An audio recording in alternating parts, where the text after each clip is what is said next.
Good morning, everybody. Welcome to the Gulf Intelligence Daily Energy Markets live video podcast on Thursday, the 23rd of June, a day when oil is trading below $107, which represents a steady and significant decline since the days of $120 plus earlier this month. Then all the talk was of $150 a barrel. Now expectations are being slowly and surely scaled back. Let's go first to Carol Knackley, Chief Executive Officer of Crystal Energy in London. Carol, welcome. Tell me, why has this happened and where does it go from here? Good morning, Frank. Good morning, everyone. Well, look, I don't want to say that we are on a new trend with oil prices. I say that we are still in the territory of volatility. So maybe it has declined recently. It might recover. But if I were to look at the main factor behind such decline, I would say the fear of recession, global recession, which has become more and more pronounced. So only a few months ago, even towards the end of last year, people were talking about, yeah, it's a scenario, but it's not really something that we are putting too much weight on it. Yet today, when you read some statements by financial institutions, by leading international organizations, they are saying that recession is a quite a probable scenario. And one bank said it's 50% potential outcome. And that is, for me, the biggest factor that is weighing down on prices, because if you have an economic recession, a slowdown in economic activity, of course, oil demand will be impacted negatively. And with that, we're going to see downward pressure on prices. But still, prices at such level, $110 a barrel, $107 a barrel, they are still pretty high compared to several years ago. So while we see a downward trend compared to what I don't want to call it trend, but movement compared to only a few weeks ago, we're still in the high oil price territory. Okay, so it's mainly recessionary fears rather than the other big geopolitical issues around, which I want to touch on later. But Carol, tell me about China, because that seems to have faded rather as a factor in all this, doesn't it? You know, the zero COVID policy seems to be gradually going away. Can we forget about China and its effect on oil demand now? Of course not. China is the world's largest oil consumer and largest oil importer, so we cannot forget about its role in global energy market. But perhaps today the fear of macroeconomic developments in terms of recession is outweighing any potential improvement in China. And even if China goes to a zero COVID policy, and because they did reinstate some restrictions on mobility in some cities, depending on the spread of COVID. But China on its own, when you look at the economic forecast regarding China, they were not looking pretty strong, even with a zero COVID policy. So that was something that we should take into consideration. But also China is enjoying buying a lot of Russian crude at discount, and which somebody else does not want. And that also should be factored when you're looking at the impact of China on global oil markets. Okay. Charles Ellinas, CEO of Cyprus Natural Hydrocarbons and a senior fellow at the Global Energy Center of the Atlantic Council. He is in The Hague, although his business is in Cyprus. Charles, tell me, what do you think is going on in terms of fundamentals? What's causing this downward pressure? And is that $150 a barrel figure likely now? Well, some say it is. Others come to say that maybe this commodity round has peaked, and we're now entering into a bear market situation with commodities and oil prices are coming down as a result of it. The fact that the WTI has come down 20% satisfies technically the idea of a bear market, but there are also suggestions that maybe you should wait a bit longer and see if it persists before they call it a bear market in commodities.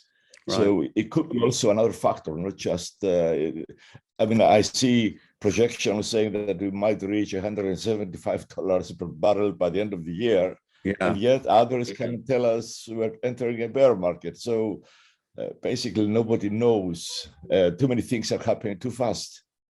Too many changes are happening too fast to be able to predict that far into the future. Yeah. Let's go to Andrei Belyi, founder and CEO of Balasain in Tallinn, Estonia.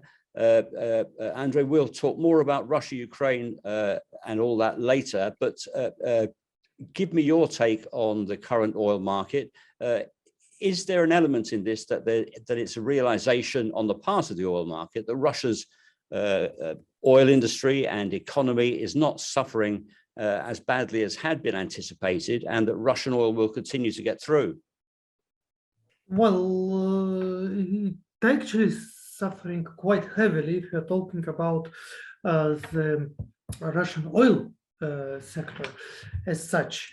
Russian oil companies are lacking possibility to get access to critical equipment, not only technology, even equipment.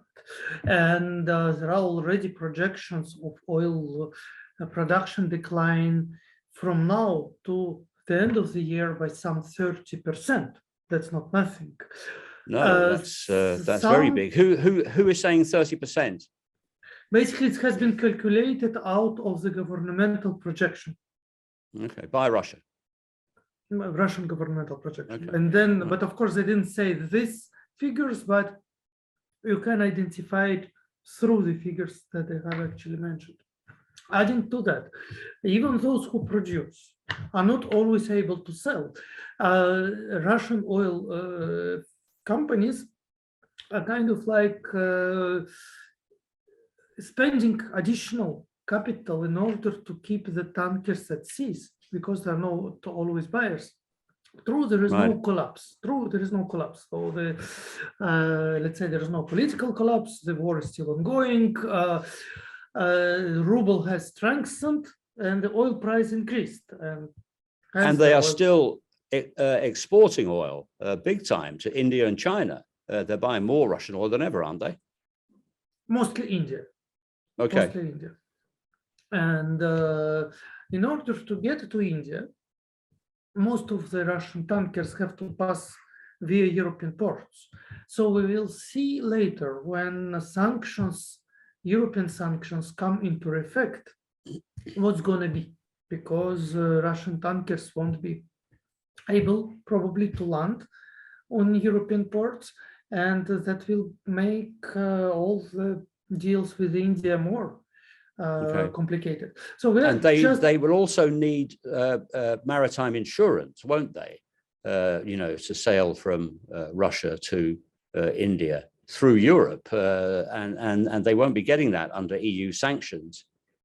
That's what I say. That's exactly the situation that they're facing. So once the sanctions are effective, they're going to be gradual, as you know, they're not immediate. And once all the sanctions are effective, so towards the end of the year, then Russian oil will have hard time to get to India. And there are no other ways. Rather than to have transshipment in European ports. Okay. Having said that, of course, pressure in Russian supplies amplifies the oil price. Yeah, so it keeps the oil price going up, even though it seems that it doesn't make sense anymore. Okay, but that's my point, Andrei, that the oil price has been going down for the last 2 weeks. Is there a realization that actually Russia will be able to keep pumping oil at significant levels? Well, Russia will not disappear from the market. That I think everybody understands. And the thing is that, of course, Russian oil sector is suffering, and is suffering big time. The thing is that whether it will have any political effect, and the answer is rather no. And another point is that whether European powers who introduced the sanctions and who would like to increase the pressure on embargo will not create a boomerang effect, because inflation is accelerating and it becomes more and more difficult. Okay. Andrei, let me stay with you for a moment, because all the action seems to be in your part of the world at the moment. I've learned a new geographical phrase this week, the Suwalki Gap, which is that part of Eastern Europe that lies between Kaliningrad and Belarusia, which is Lithuanian territory, but under Lithuanian measures to sanction Russian rail goods coming in from Belarusia to Kaliningrad. That seems to be a new flashpoint there, doesn't it? What's the feeling amongst the Baltics here? Do you feel more threatened by Russia than ever? It's difficult to say because let's start little by little. The situation around the transit from Kaliningrad and to Kaliningrad, it's directly stemming from the European Union sanctions that have been imposed on Russian goods. So there is nothing surprising. Lithuania is just following the book that they have to implement. In the meantime, what we shouldn't forget is that the Russian parliament introduced a draft law to renounce the recognition of Lithuania. And in this context, Lithuania took harder measures in order to implement the European sanctions. Right. And that basically was an amplifier, a trigger to the situation. So, of course, in the current context, when some Russian parliamentarians declare that they will withdraw the recognition of Lithuania, I'm not sure that Lithuania feels entirely comfortable, but of course they have the NATO umbrella, so logically it shouldn't happen. Moreover, whatever the Russian parliament says, it doesn't mean that it goes into effect. Okay. Now, decision making in Russia is not happening in parliament. The parliament. No, I get it. Yeah, kind it of happens in the Kremlin. Yeah. So, but you mentioned the NATO umbrella there. I read this morning some pretty apocalyptic comments from the Prime Minister of Estonia, who seemed to criticize the nature of the NATO defense plans. She said that Riga will be razed to the ground in 3 days under the current arrangements, and she wants to have them changed. But let me go to Charles again. Charles, give me your take on this. And also this week, we've seen further moves by Russia to cut European supplies. Please put it in that kind of context, would you?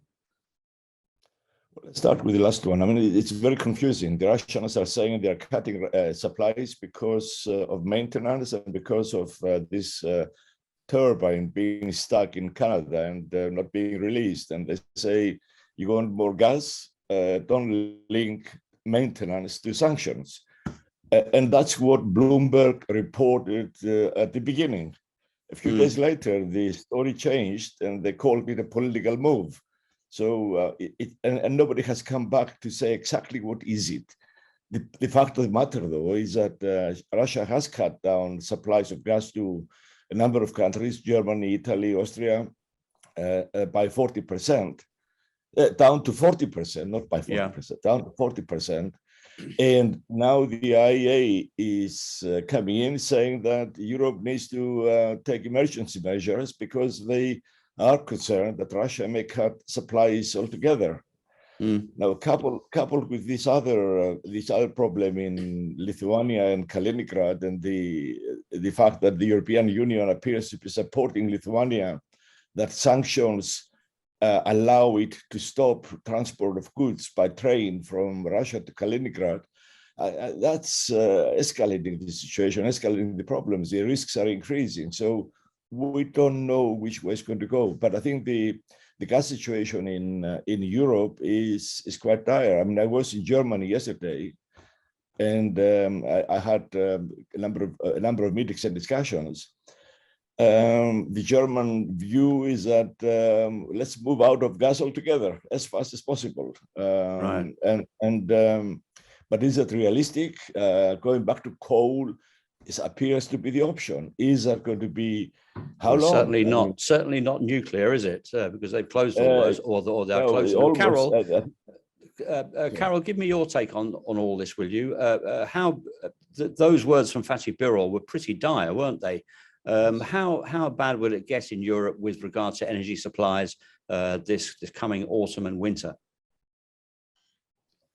Well, look, I have to think because it's difficult to predict what kind of winter we're going to see, first of all. So if you have a very tough winter and there isn't enough gas around, then you're going to see the situation getting dire. But there is always a silver lining in a sense that Europe has been preparing for this kind of worst case scenario. And now at the moment, Russia may have escalated its cutting of its exports because it's not really the winter season. We're getting close to refilling of storage. But already, if you look at the last few months, you can see that Europe has been building up its storage more rapidly, for example, than what we saw at least last year. So I don't like to predict the doom and gloom because there's, as I said, the main factor is weather, but I think there is greater flexibility because the system has had enough time, or maybe more time, to be prepared for a worst case scenario, so it won't be a shock to the system. Of course, we're going to see higher prices if there is a complete cut in Russian supplies. And the thing is that people are becoming more practical, if you want, in their solutions. So including Germany, for instance, and other countries, while at the beginning they were anti-coal, they wanted to move away from coal. We see that coal is back in fashion in a sense that's supporting energy security. Nuclear decommissioning, they want to keep nuclear going on further. So it's not like the whole of Europe is hanging on Russian supplies. There is a big element that is policy decisions that were taken, and those can be altered and are being altered to allow for greater flexibility in the supplies. But we have to wait and see what kind of winter that is going ahead. At the moment, we don't feel a huge impact because it's summertime, longer days. You don't really use much electricity. You don't use much. You don't use really heating, and there's no aircon around. Very few, perhaps. But I think storage-wise, I feel much more confident than I was last year when I look at the numbers in Europe. Okay.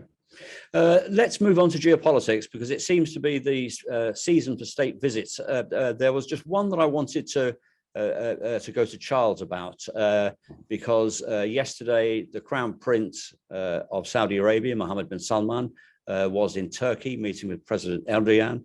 Your business is in Cyprus. You have your ear pretty close to the ground on what's going on there regionally. Give me your interpretation of that visit. Is it and this rapprochement between Saudi and President Erdogan? What's driving that?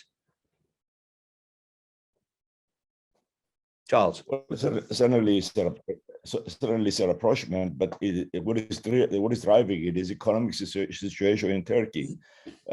Inflation is close to 75% now. The economy is in dire trouble. My Turkish colleagues I speak to are now getting seriously concerned that Turkey may go into bankruptcy by the end of the year, before the elections. Bankruptcy, you mean international debt default? Default repayments of loans, yes. Okay. Because it is that bad. And because elections are early next year, Erdogan has no option but to try and shore it up, stop the situation from getting any worse. I don't think he can sort the problem out until after the elections, but he certainly wants Saudi to help him. So the press releases say there will be a number of trade deals signed and maybe other things behind the scenes to help the Russian economy, and that's what lies behind it. And I'm sure that Prince Salman is quite happy to do that and pay a bit of a price to be rehabilitated. What does he get out of it? It's rehabilitation, and it's with this visit and Biden's visit next month, the Khashoggi situation is thrown in the bin, and he will be completely rehabilitated after that. That's the benefit. Well, thank you, Charles. Great segue there. Carol, let me ask you about Biden's trip to Saudi Arabia coming up in the middle of next month. From what I read in the US media, the thinking seems to have changed over the past week or so. There seems to be quite a serious acceptance that this is actually rather a good thing. He isn't going there begging, for more oil.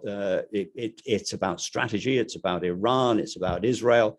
And President Biden isn't just being craven, but he's recognizing the need to deal sensibly with a very important ally. What do you think? Well, it depends on how you read it and which political party you're representing. But overall, if I look at it only personally, I think the Saudis couldn't just turn their, the Americans couldn't just turn their back on Saudi Arabia. Not, let's put oil aside, but politically speaking, it's an important player in the region, and the Middle East, as you know better than me, Frank, is not the most, amicable region among, neighboring countries. It's pretty politically fragmented. And in an escalation of the situation there, the geopolitical risk does not help anyone, whether in the region or elsewhere. So politically speaking, I see it's a wise decision. Of course, there are the economic gains from it. Oil market, the situation in oil markets, Biden may not go and beg for that. I think begging is the wrong word, to be fair, because the US is a bigger producer of oil than Saudi Arabia. But I'm sure that energy will come into the discussion, and there will be an element of it. But I see more a positive outcome for both players of a rapprochement rather than pointing the finger. But whether that will stay later on, how long it's going to last, that's a big question. Carol, what do you think about the OPEC Plus situation and where it might go after the current deal runs out? I read also Javier Blas' article, and it made me think, I tend not to share this kind of pessimism that we're heading to a serious crisis in oil markets because OPEC is getting close to squeezing the last barrel out of its spare capacity.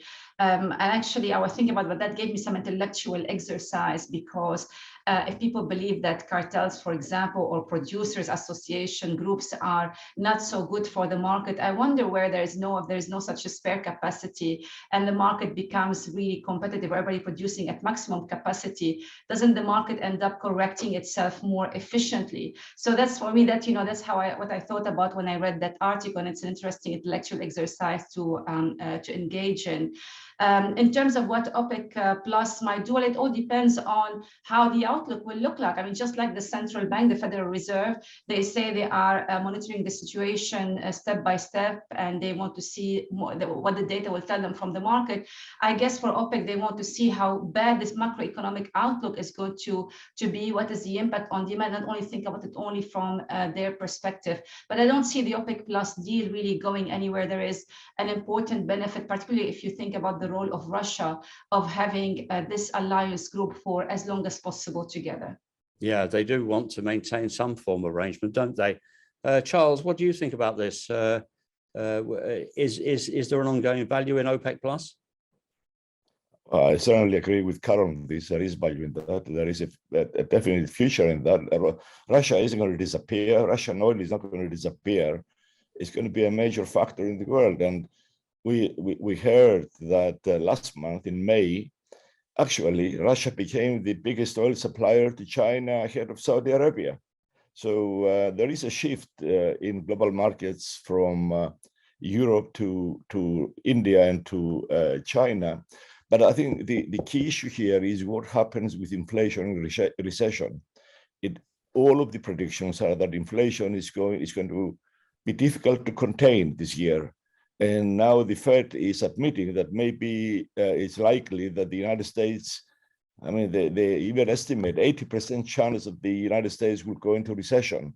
In Europe, total energy use has actually gone down by between 3 to 5%. So all of this to me show that demand for energy, and including oil, if the recession develops in Europe and the United States, will not be very strong. As a result, OPEC Plus may not really need to do anything dramatic other than carry on now. Can we pull up the survey, please, which talks to what we've been discussing earlier on in this interview, in this session. We have a G7 summit this weekend and a NATO leaders meetings where things will be further resolved. But my question is, or rather my statement is, to which you have to make a choice, Western sanctions against Russia are not deterring aggression in Ukraine and are damaging the economies of the USA, the UK, and Europe more than Putin. So therefore, they should be one of these three choices: abandoned altogether, left as they are because it's still early days, or dramatically escalated. So if the viewing audience would like to choose one of those, please.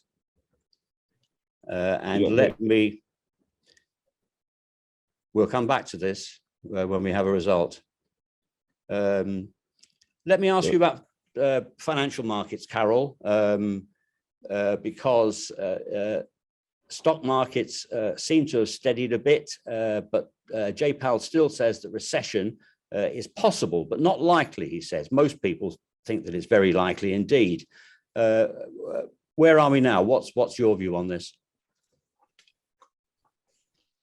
Well, Powell sent once again mixed signals to the market, because on the one hand he said that and he's talking from the US economist perspective, of course, but I was thinking, okay, what about the developing countries?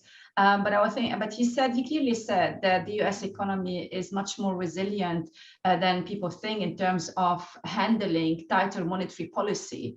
So in that respect, that was a positive message, but he did acknowledge that recession can happen, and things, they may not be able to have a soft landing as they were maybe hoping before from tightening interest rates and tightening the monetary policy. So in that respect, the market, and that's why I mentioned in my opening remarks about the volatility in the market. I haven't yet found a rigid trend. I still see a lot of volatility in financial markets, in energy markets. And so far, what we have are fears, are sentiment. But once we start to get more hard data, then we can tell in which way the trend will go. But at the moment, you should expect to continue to see this kind of movements in financial markets and energy markets. Okay. Charles, what do you think? Soft landing? I don't think so. I think it's going to become quite dicey by the end of the year, and landing next year will be a little bit rough. That's what everything indicates. And it's going to be made even more difficult by the social impact of all of this. I mean, we haven't talked about that, but we've seen the results of the elections in France. We're now seeing problems in the UK with the unions getting to the streets because of inflation and costs. And there have also been people getting into the streets in Brussels, in Poland, in Spain, in Italy, and so on. These that pressure from the voters is going to increase on the politicians. And I don't know, I'm not so sure that Europe will be able to stick to this, because so far, Europe has been jumping in, introducing new policies and new measures very rapidly, left, right, and center, without thinking them through. And sometimes they come back and say, well, maybe it didn't work out as well, and now we need to do something about it. So this the saying that don't make long-term decisions in the middle of a crisis appears to have been completely put aside. And the EU is in the middle of a crisis. The crisis is not getting any better. Financial crisis is getting also quite serious. And I just, unless the EU changes policies and arranges, I mean, your question earlier on will give us an answer to what people think. We'll see that in a moment, about abandoning the sanctions and maybe going in a different direction, because the sanctions are not working. Let's see in a EU moment. is suffering massively out of it, but not Russia. Russia economically is doing... Right. Can we see the survey result, please? Okay, most people seem to be taking a rather gradual approach here, but still with a sizable minority saying that they should be dramatically escalated. 40% of people think that they should be dramatically escalated. I think that that's rather significant, and hardly anybody wants to leave Ukraine to Putin's devices. What do we think of that, Carol? Charles?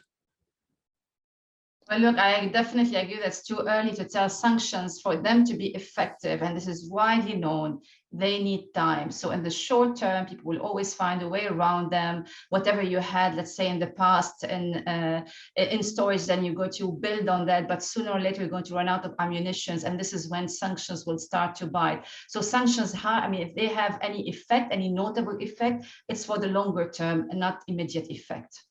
Charles? So I agree completely with Carol. The only problem is if it takes a long term, will people withstand them and carry on supporting this as their pocket gets into problems? They cannot pay for energy, they cannot pay for food, and becomes more and more difficult.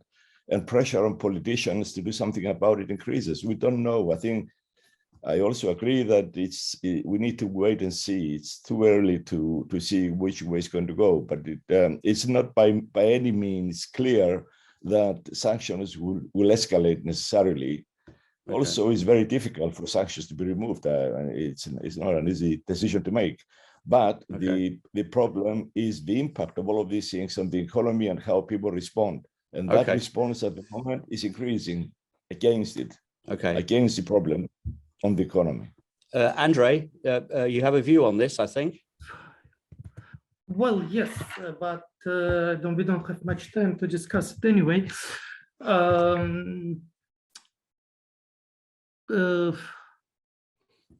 Give me your view very succinctly in 1 minute, please. Yeah, sanctions have an effect. Very difficult situation economically in Russia. Let's not be illusioned about, and it's like almost propaganda talk coming from Kremlin saying that there is no effect. Effects are very, very serious. Just the way is how you portray these effects. Whether it's going to stop the war or no, the situation will further escalate. And we are now in the new paradigm, as I had mentioned it before, is a new paradigm of the economic standoff. It's practically a global economic war that we are living in. There is no question of removing sanctions.